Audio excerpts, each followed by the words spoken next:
Shri Venkateswara gold తాకట్టులో ఉన్న మీ బంగారాన్ని విడిపించి కొనబడును.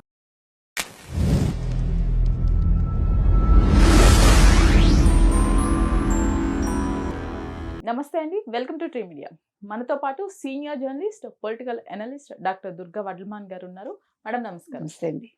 మేడం, ఏఎన్ఆర్ కాలేజ్కి నాగార్జున గారు ఒక 2 crores డొనేషన్ ఇవ్వటం జరిగింది.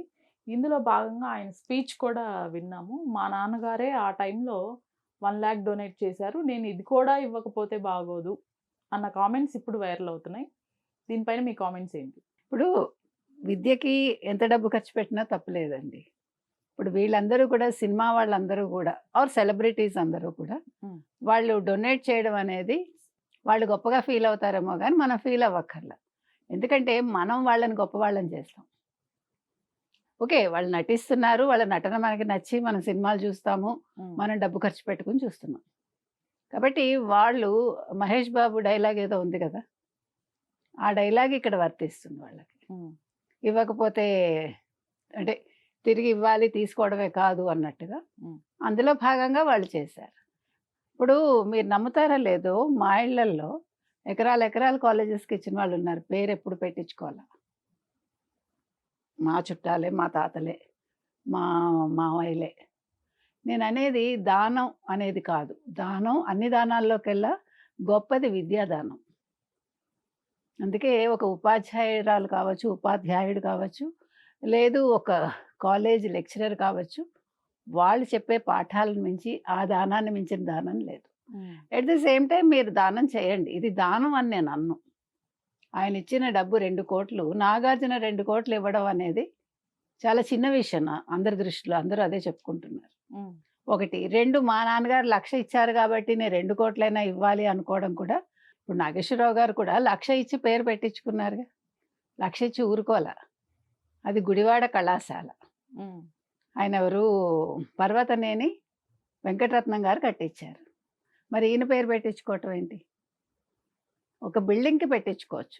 ఇప్పుడు రామానాయుడు గారు ఉండేవారు, రామానాయుడు గారు డొనేషన్ ఇచ్చి ఆయన పేరు పెట్టించుకునేవారు ఒక బ్లాక్కి. నేను అంటున్నది అది. మీకు నా పాయింట్ అర్థమైంది కదా. అయినా మనం దానం చేసేది పేరు కోసం చేస్తాం. ఇప్పుడు మా ఇంట్లో మా నాన్నగారు చదివించారు చాలా మందిని. ఆయన ఎప్పుడు హీ నెవర్ మెన్షన్ దట్. ఇప్పుడు నాకు తోచినంతలో నేను చదువు చెప్పిస్తా కొంతమందికి. అవన్నీ మనం గుప్తదానాలు అంటారు. గుప్తదానాలు చేయాలి. ఇప్పుడు మీరు 2 కోట్లు ఇచ్చారండి, 2 కోట్ల మీద నెలకు ఎంత వస్తుంది వడ్డీ? జస్ట్ అందాజా చెప్పండి. ఒక కళాశాలలో ఎన్ని శాఖలు ఉంటాయి? మీకు అర్థమైందన్న పాయింట్? మరి ఎవరికి ఇస్తారు మీరు? నెలకి 1,50,000 వస్తుంది అనుకుందాం 2 కోట్ల మీద. ఒక 20 కోట్లు ఇచ్చుంటే అది వేరు. అంటే ఇది నా మాటలు ఒకటే కాదు, నేను చాలామంది పెద్దవాళ్ళ దగ్గర, ఈవెన్ జనరల్ పబ్లిక్ దగ్గర విన్నది. నిన్నటి నుంచి చెప్తున్నా. అసలు నిన్ననే నేను మాట్లాడాలనుకున్నా ఈ అంశం మీద. నా ఉద్దేశం అయితే మీరు దానం కాదది, మీరు ఇచ్చింది 1. 2, మీరు దానం అని ఉండకపోవచ్చు, నేను అది కూడా కాదని అంటలేదు.